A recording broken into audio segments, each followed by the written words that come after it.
This is the Reluctant Leader podcast, the podcast designed to help you if you've landed a leadership role through no fault of your own and now need to find out what you should be doing. I'm your host, Mark Terrell, and have been there and know what it feels like and made all the mistakes. In each episode, I'll be getting to grips with a leadership topic by interviewing an expert in their field. You'll find out why they do what they do and take away some top tips you can use to become a more confident leader. For more content and to keep in touch with how the project is developing, go to www.thereluctantleader.co.uk. If you have any comments about the episode, you'll find me on LinkedIn, Facebook and Twitter. So let's crack on with the show. Today I'm talking to Amanda Downs. Amanda is a leadership facilitator, coach and commercial trainer who helps businesses to deliver their goals by getting the best results they can out of themselves, customers, stakeholders and teams. Amanda's corporate career has been in commercial roles in the world of consumer goods.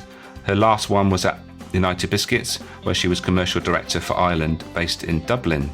Amanda describes her training consultancy style as practical, high energy and interactive. She's not a fan of PowerPoint. She uses her wide experience to bring her programs to life with real life business examples. She recognises the power of influencing both internal and externally. It's about being aware that you may need to adapt your own style to connect more effectively.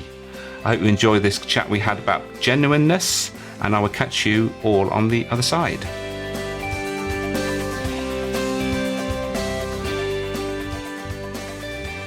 So Amanda, welcome to the Reluctant Leader podcast. Good morning. Yes, thank you very much. We're going to be talking about genuineness, which is probably someone thinking, well, what actually is genuineness? But they'll find out soon enough. But before we go down that route, I think we all want to know why you do what you do and what was the pivotal moment that took you down that path. Okay, well, thank you. So, Mark, why do I do what I do? Well, I do two things. I work with salespeople and have done that for a very long time, 30 odd years, both in terms of being a salesperson myself and then going through the ranks of account manager and so on, and then becoming a sales leader. And I also work with leaders, so boards and teams of people who are leading businesses and organizations through the huge changes that have to happen these days in order that businesses and organizations can survive. Why do I do what I do? Well, actually, it came from sales. So we work with, and I've worked with lots and lots of salespeople. And one of the things that they often say is, well, we know how to sell, or we thank you for helping us to brush up on how we sell. But actually, we're not really clear about what we should be doing. And it transpired that the strategy wasn't clear, and they weren't that clear about their customers and so on, and their channels and what they should be selling for what price, particularly what price actually. Yeah, I can resonate with that, because when I set out with my coaching business, I didn't really have any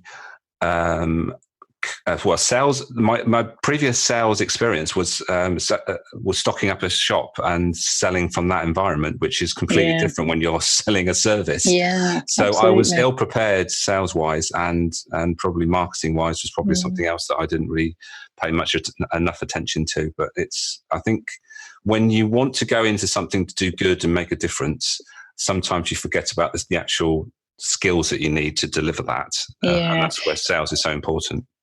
Yeah, and the reason that I got into leadership, and now a lot of my work is with leaders, particularly commercial leaders, with the Aspire Group, which is my corporate business, is that actually those salespeople deserve to have some clearer strategy, and therefore up we went through to the sales managers, and then up we went through to sales director, and then up we went into senior leadership teams, so that they were absolutely clear and explicit about what they were looking for. And that's not easy, and it changes on a regular basis, and therefore being clear as a leadership team what you want from your sales teams, is an important and ongoing process. So hence I then became involved with a fair number of leaders, and lo and behold also with other functions as well. And I became accredited in liberating leadership, which is the model that was developed by Stewart and Biddle, 25 years of research in terms of what makes a great leader. And the good news with that for me was, well, you don't need to be, some charismatic and with huge gravitas as a leader. You actually can develop gravitas through using the right processes and the models that work for you, and to use genuineness and something called positive regard, which I'm going to talk about before we do talk about genuineness. So actually, why I do what I do came from being a salesperson who wasn't that clear about what they were doing, to be honest. Yes. Yeah. So there we go. Yeah. And we can always learn more about sales. And that's what I've learned, is that you're never really, you can never learn enough about sales. And I think because I think it's one of those things that is constantly changing, and how people expect that sales process to go, the steps that we expect to happen is constantly evolving, and where that takes us is important to keep up to scratch with that.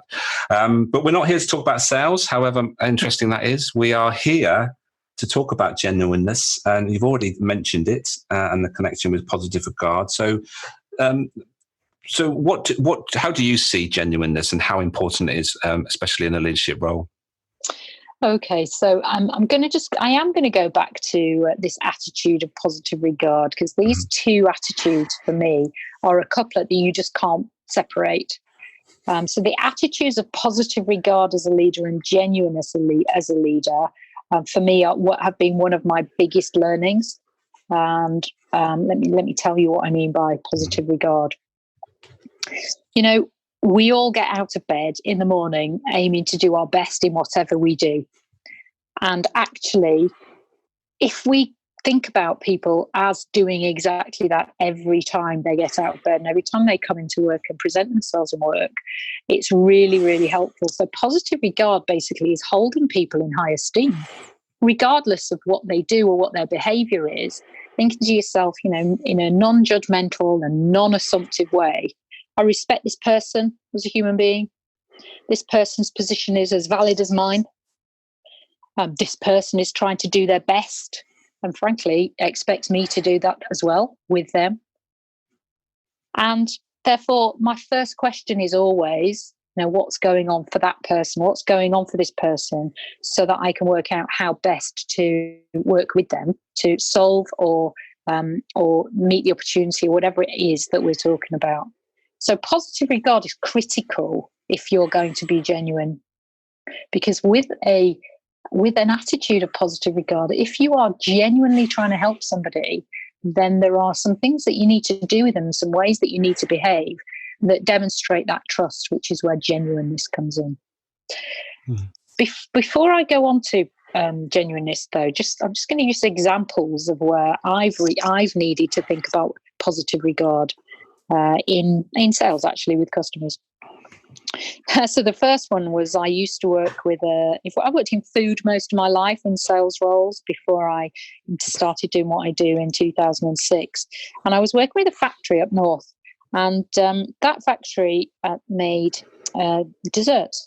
And I used to go up to the factory very regularly. We were working in own label desserts, and that factory had a lot of people in there who never actually been to see my customer. It was a retail customer, was based down south. Because this customer was doing something different and trying to find its niche in the market and give a point of difference to its shoppers, it was creating products which were not what the factory wanted to make. And as a result of that, I often used to go up there and hear them saying, "That beep beep customer," or "Can't believe what that beep beep customer has done now," and talking about the customer with total lack of positive regard, with no understanding really of what they were trying to do, what I was trying to do, and so on. And I realized that that was my call. I, as the leader of that customer with the factory, should have made sure that they did understand what they were trying to do, so that they did have positive regard. And we did something about that. It helped a lot.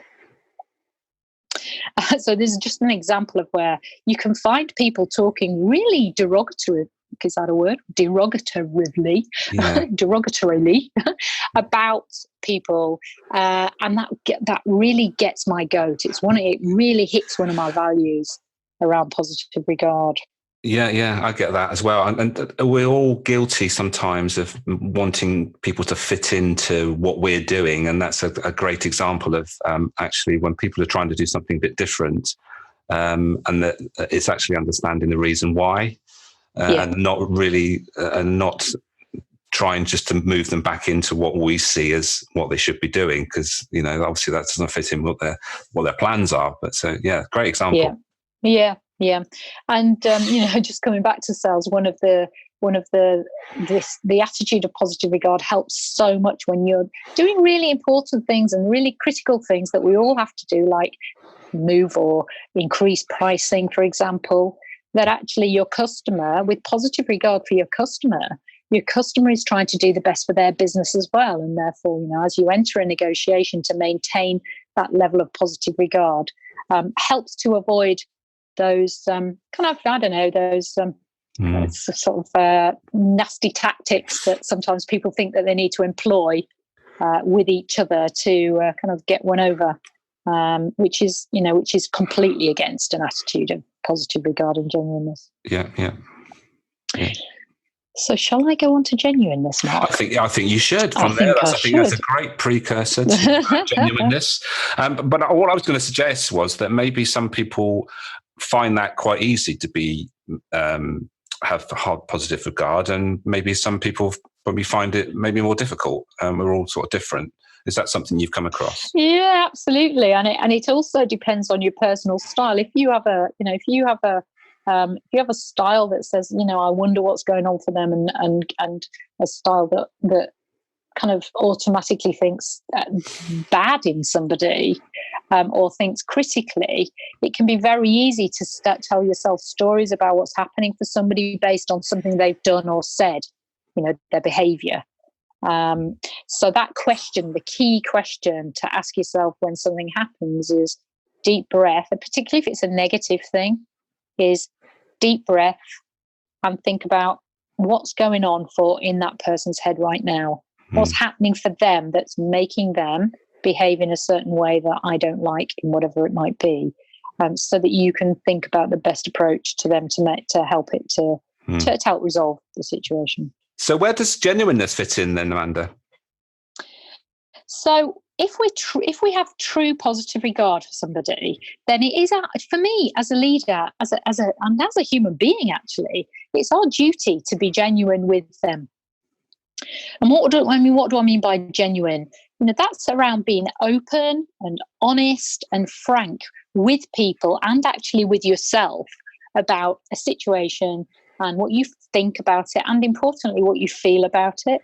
So genuineness actually, does mean open up your emotions as well about, the impact on you.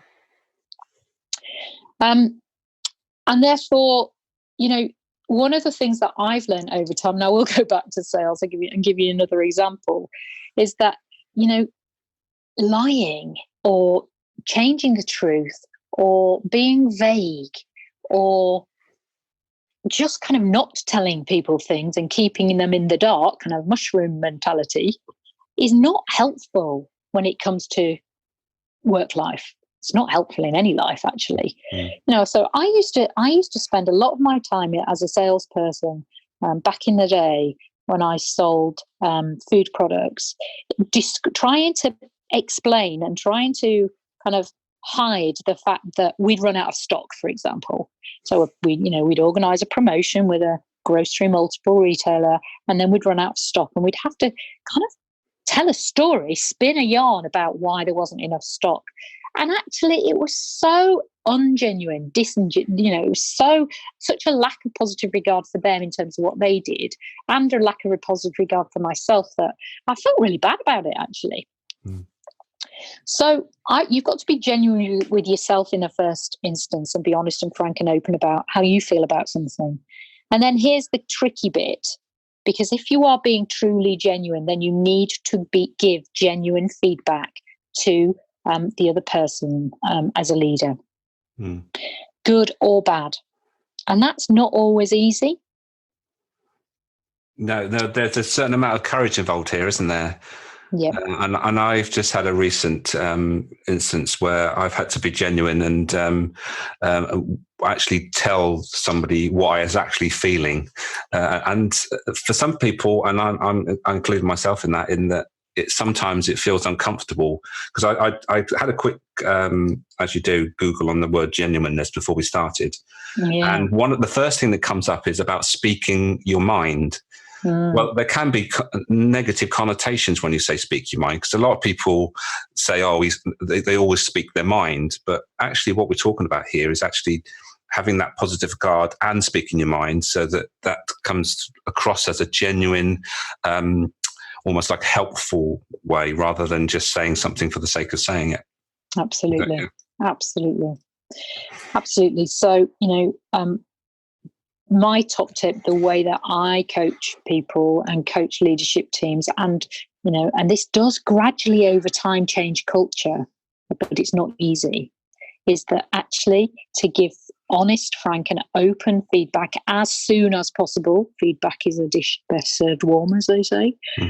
In a genuine way, maintaining positive regard for them as a human being.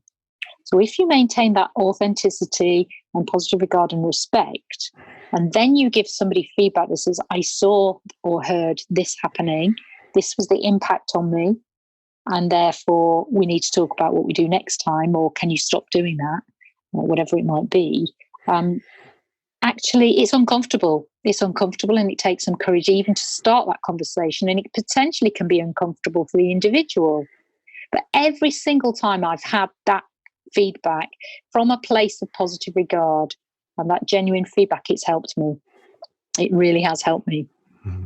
And it can be really quick.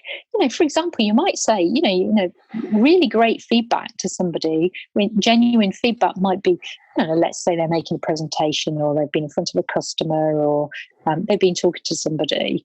But I don't know, let's say they're using a PowerPoint slide that you couldn't read because there was too much on it, and you don't want them to do that again. And they were uncomfortable because they knew that, you couldn't read it all. To just say to them, Mark, slide 6 had way too many words on it, so I couldn't see the real message. And that made me feel uncomfortable and frustrated, because actually I wanted to be able to input to that particular point, and I couldn't because I just didn't get it. So next time, do you think you could make sure that you've got the message really, really clearly spelled out with fewer bullet points? Yeah. And that would really help. So it can be a quick in the moment thing, and at the same time, sometimes it needs to be thought through. So I don't know. For example, there might be somebody who's not returning your emails. When you actually do get hold of that person, if it's really important that you and that person do communicate by email on a regular basis, just to say how it makes you feel. Mark, when somebody doesn't return your email, how does it make you feel? How does it make you feel? Yeah, well, it's just frustrated, isn't it? You get frustrated, and why haven't they replied? But I think what we don't tend to do is actually question whether they received that email. Exactly. So I suppose that's where that positive regard, thinking, they might not have got the message. So that's probably exactly. Exactly. So we know that businesses and organizations, and we get lots and lots of emails. Sometimes we miss things, or we'll quickly read an email and then not answer it and think we'll go back to it, or we might we might forget about it, or there might be something going on that you need to go and speak to somebody else about it, and so on. This happens. This still happens to me, actually, and every single time I have to dial up that attitude of positive regard. So as a leadership consultant, sales training consultancy, you have to send proposals to people. Usually what happens is you have a chat, you realize you talk about what your need is, and then you would send something written out to somebody. And sometimes that is answered straight away, and other times it can take quite a long time before somebody responds. And I used to tell myself all sorts of stories. Well, they don't like it, or they haven't got the budget, or I got it wrong, or they've changed their mind, or something bad's happened. And I used to tell these monkeys on my shoulder telling me all these things. when actually it wasn't that at all. So maintaining positive regards, I needed to pick up the phone and leave a message or give a call to say, how's it going? I see you've not answered my email. I'm just wondering, I'm just wondering whether I've done the right thing, or it's a bit frustrating. So I just thought I'd pick up the phone and see if everything's okay. Yeah. It's quite a courageous conversation to have. By the way, CRMs help with this, because all you need to be able to do is go back and have a look to see if they have opened your email, and when. That's very helpful as well. But I can't let you go any further without mentioning that you picked up the phone. I did pick up that phone. What, to actually have a conversation on the phone? Is that what you're? Oh yeah, absolutely. We like those, as opposed to a WhatsApp or a Facebook Messenger or an email. Absolutely, yeah. But it's interesting, though, isn't it? When I think we're all guilty of thinking, well, the easiest thing to do is send them the message, send them an email, but picking up the phone can actually save time in many occasions, can't it? Where you actually have a conversation, clear the air. Oh, right, I can't do it at the moment because this, that, and the other's happening. I'll get back to you, rather than having a conversation over email, which might take days to actually come to fruition. Absolutely. And we're all very busy people, and sort of 10 to 1 you'll end up getting an answer phone message, but even then it's better. My top tip, if you're going to give negative feedback over the phone, along those lines I've just described, is it's just to write it down so that you know what you're going to say. And all you're saying is, look, I get where you're coming from. I give you my honest feedback with trust and positive regard, because actually that's what you're really saying when you give feedback. I get where you are. I just need to tell you how I'm feeling. And then, suggest a course of action. Shall I give you a call, or shall I pop in, or let me know when you're ready, or whatever it might be. I guess what we're talking about here is not being judgmental, isn't it? It's not being jumping. No judgment, no assumptions. We're very easy at assuming. Very easy. It's very easy to do that. And also respect for the other person. Genuine respect. So that's where this positive regard, genuineness. I don't know which comes first, genuineness or positive regard, but they are interchangeable. To be constantly thinking about what's going on for them. Yes, and it's so easy just to get stuck in our own world as to what we want to happen, and what we don't know is actually what's going on there in their world. Anything could be happening, and it's not assuming anything, is it? And really genuinely, anything could be happening. I've sent proposals to people and they've left the business. Yes. I've sent proposals to people and they've become ill, or they've had a bereavement, or, they all sound like horrible catastrophes, but, things happen to people. Yeah. Things happen to people, and things happen to you, and just being genuine. Another example of genuineness is nowadays, there used to be a time when I used to make excuses if I was late for a meeting. I don't know whether you've ever done that, Mark. I might have, yeah. But nowadays, with positive regard for the other person who's waiting for you and it's their time, to be genuine in what's happening and just tell them the truth, tell them what's happening. And that leads to quite a much deeper level of connection. Yeah, and then we're getting back to trust here, aren't we? Because once you have shown that positive regard and that you are genuine, people start to trust us, don't they?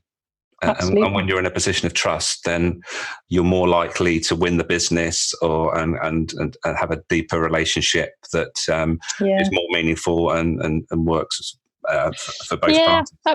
Absolutely. And this is why I so love these two attitudes in particular when it comes to being a leader, because actually, particularly in my line of work, which is sales gets a bad press. It's kind of seen as a dirty word by a lot of people, small and large businesses, even though the large businesses won't admit it. And actually, the reason that it is seen as that is that, you're back to the snake oil salesman in the Wild West, that, sell me something and disappear and never be seen again. Now, long gone are those days.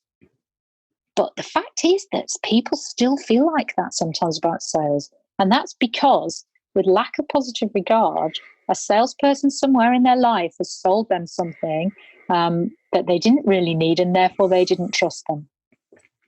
Yeah. So it's a really important these two attitudes are really important when you're in sales mode, when you are, business developing, and when you're talking to a customer or a client about your products and services, which is why I wanted to talk about them today, really, on this podcast. Yeah, and that was the reason why I wanted to talk about it, because it's probably, when we talk about leadership, I don't think many people would have thought about being genuine as being important. But the more we're talking about it, and the more I'm sure people are listening to this, they will realize that genuineness is really the cornerstone of good leadership, because you're going to get far better results when you're coming from the right place. Because I think that people, connect with that and feel it, even though if you don't think they are, people feel that genuineness and obviously that positive regard. Because if you're in that, you want the best for them. If we're leading a team, if you're always going in with the mindset of that, I want the best for you, because ultimately that is the best for the business and makes my life better as a leader, then that's a far more authentic place to come from than trying to, force people to do things and almost like underhandingly force them to do something, which really doesn't feel very good, does it? Yeah. I mean, in the first days of leadership, that command and control approach worked, and sometimes it still does work. But actually, that the authenticity to just be yourself, encourage others to be themselves, maintain that level of positive regard, and then be genuine. Now, and again, it takes courage to be genuine. And also, when Brené Brown talks a lot about vulnerability, you need to actually sometimes admit that you don't know, or that you're wrong, or that something's really affected you negatively, in that feedback. And that does take courage, and it does take a level of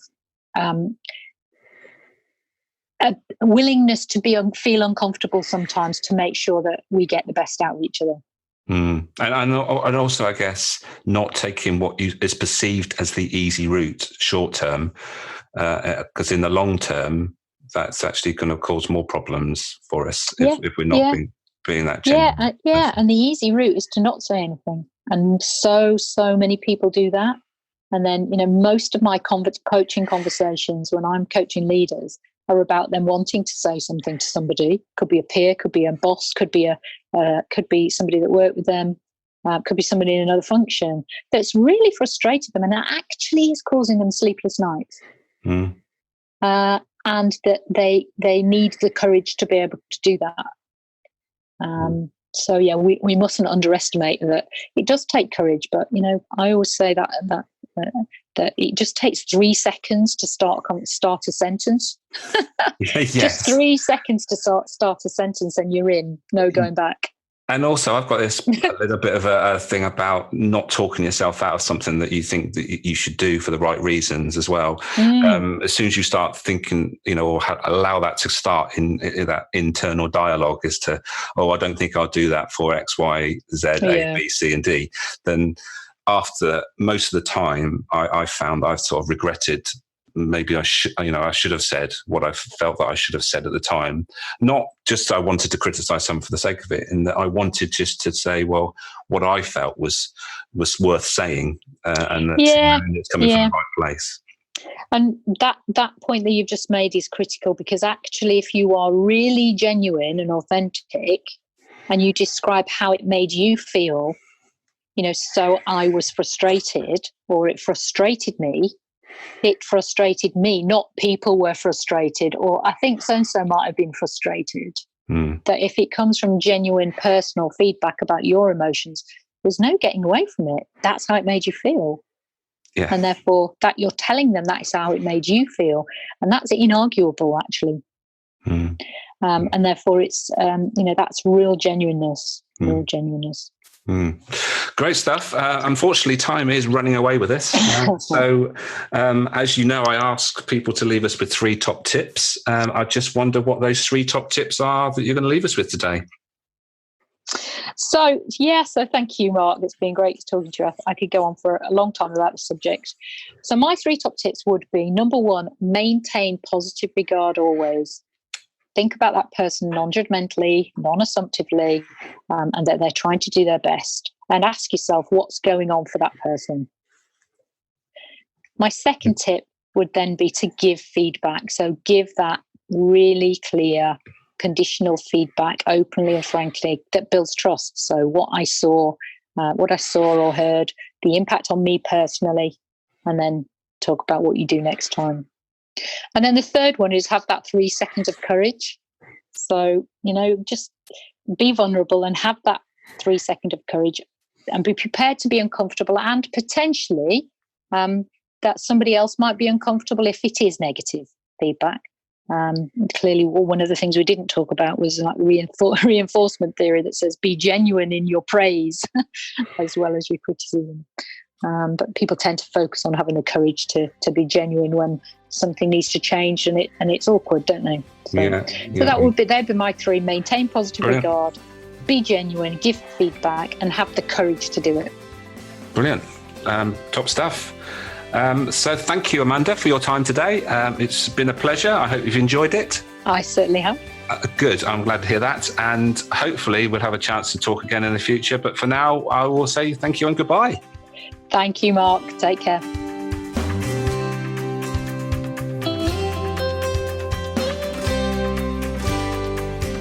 Thank you for listening to this episode. If you enjoyed it, please take a moment to leave a review.